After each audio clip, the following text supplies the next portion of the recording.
In today's video, I'm going to show you how to spray paint and not get stripes or runs so your paint can go from this to this using $7 worth of Rust-Oleum. Let's go ahead and get started with this video. God bless you and welcome to the channel. I pray you're having a blessed day in Jesus' mighty name.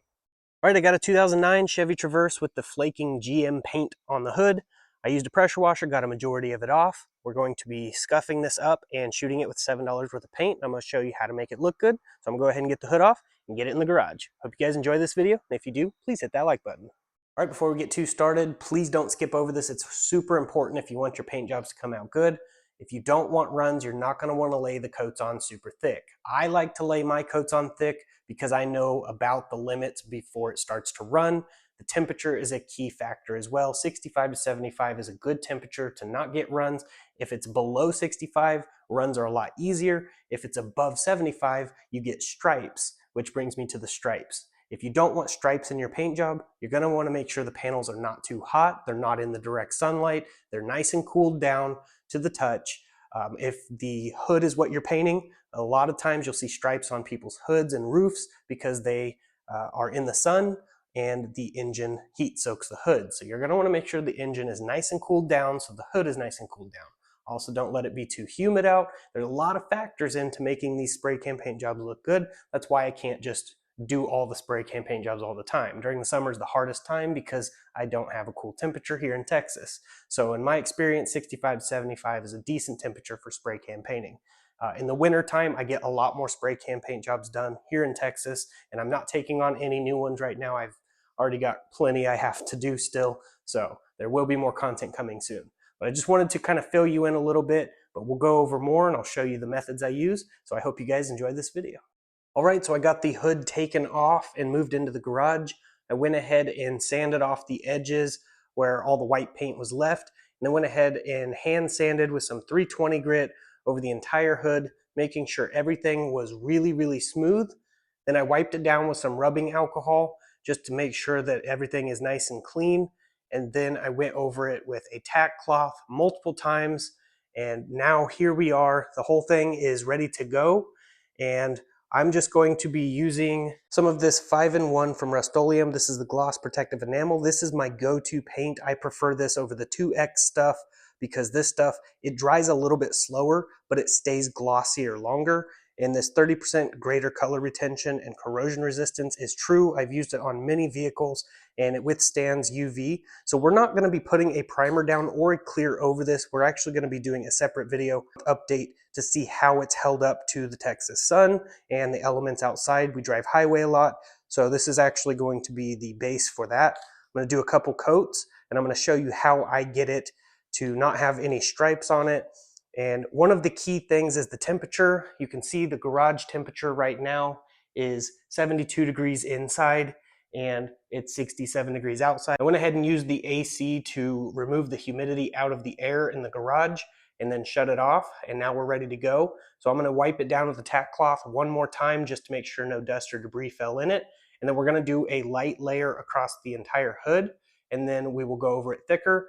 Now this is just the method that I use that works really good and lasts for years, but I'm going to go ahead and show you how I get these amazing results. So I'm going to go ahead and set you up on the tripod. We're going to do a dust layer and then go over it thicker, and I hope you guys enjoy this video.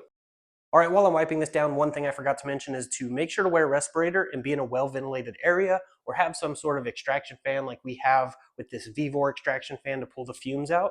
And we're going to go ahead and start laying the coat on. All right, so I will be starting out with the number 4 tip right here, and then I will switch back and forth between the 5 and the 4. So I'm going to go ahead and start laying down the base coat. All right, I failed to mention, make sure to warm these cans up before you start spraying. I forgot, and halfway through I was like, oh crap, so I had to go and warm the can up and got the other half of the hood done, and the other half with the warmed up can has less orange peel than the cold can. So warming the cans up makes a smoother, nicer finish as well. So just wanted to point that out. All right, so as you can see here, I'm basically just laying a dust coat down over the entire hood, not going too thick. It's still going to be kind of see-through. You're not going to have it fully covered or coated yet. This is just to kind of put down a tacky layer. Now you'll see on the passenger side of the hood, I do go a little bit heavier, but it's still just a light tack coat. and I'll show you up close in a second. As you can see, it's a really light coat on the passenger side still. So we're gonna let this dry for a few minutes, and then we're gonna go over it with a thicker coat. And this is where I'm gonna really start laying down the gloss. I'm gonna be chasing the wet edge, which is basically the glossy area.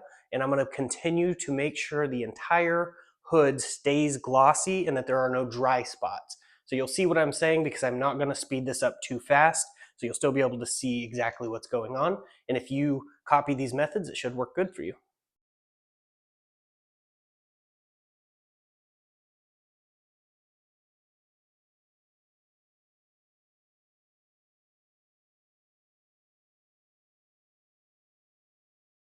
All right, the second coat of paint is done.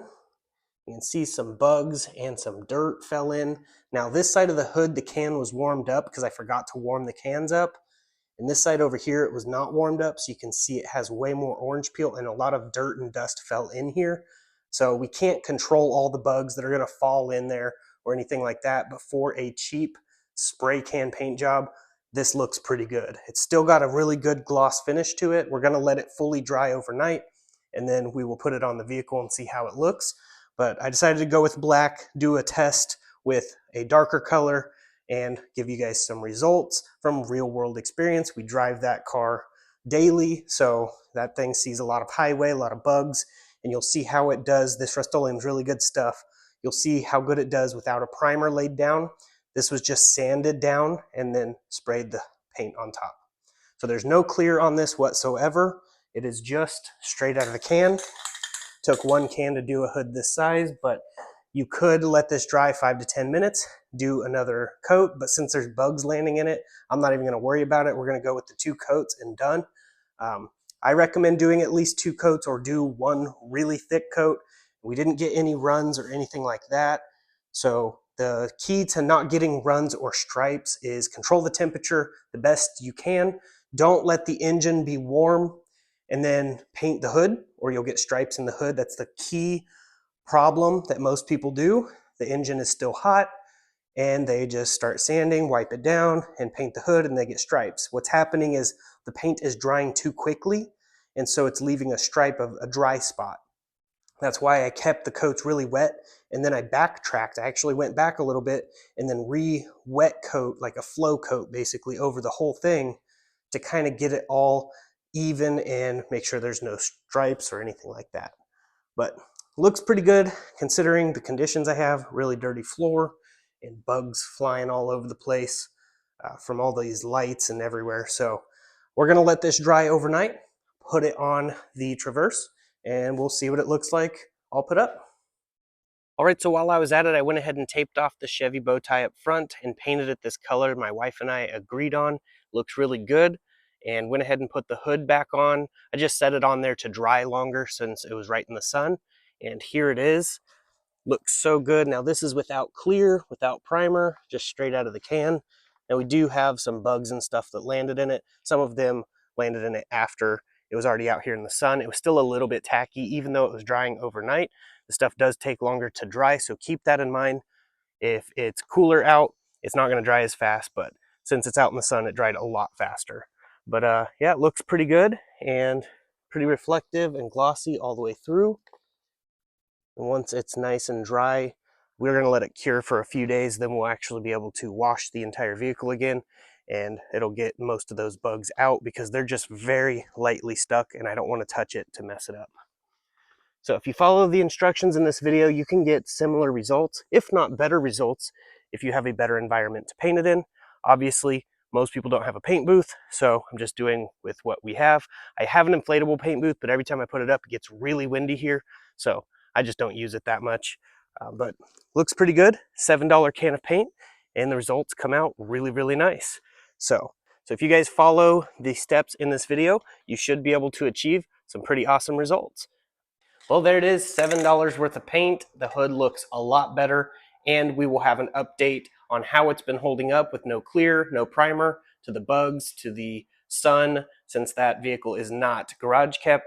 And we'll see exactly how it does in a few months. We'll go back over that video. So if you guys enjoy these videos, please subscribe.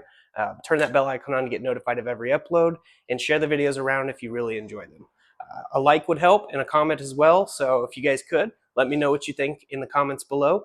And I'm going to go ahead and roll my outro. I really hope you have a blessed day, and here it is. Hey everyone, I want to let you know the gospel, which means good news. And the good news is we no longer have to live this way. We don't have to live in bondage and sin and addiction and in depression. We can call upon the name of names and the Lord of lords, which is Jesus. He went to the cross and died for sinners like me and like you. Every one of us falls short of the glory of God.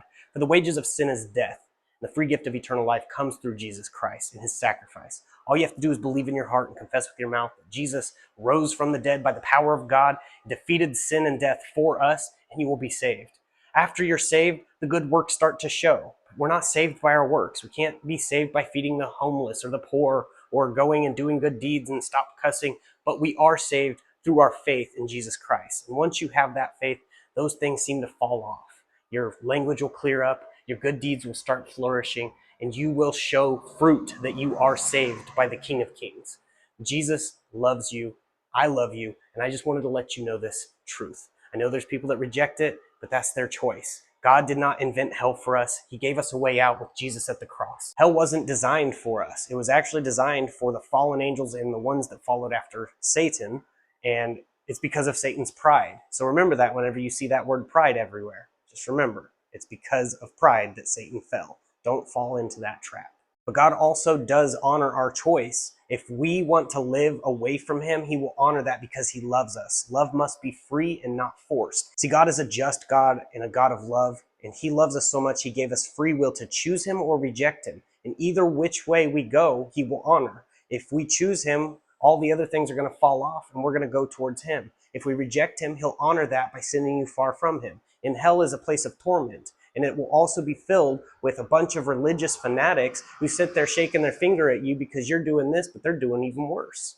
They know the truth, so they're going to be held to a higher standard. As soon as you know the truth, you are held to a higher standard. So it's worse for a believer than an unbeliever. I just want to call all of my brothers and sisters out there who have backslid. I've done it, and I call them back in the name of Jesus. I pray this message reaches you. So all you have to do is believe in the finished work. It's not complicated. Open your Bible, start reading, and ask God to open your eyes. And I pray this message reaches whoever it's intended for, because I know there's a lot going on in the world. Guys, he's coming back soon. Jesus is coming.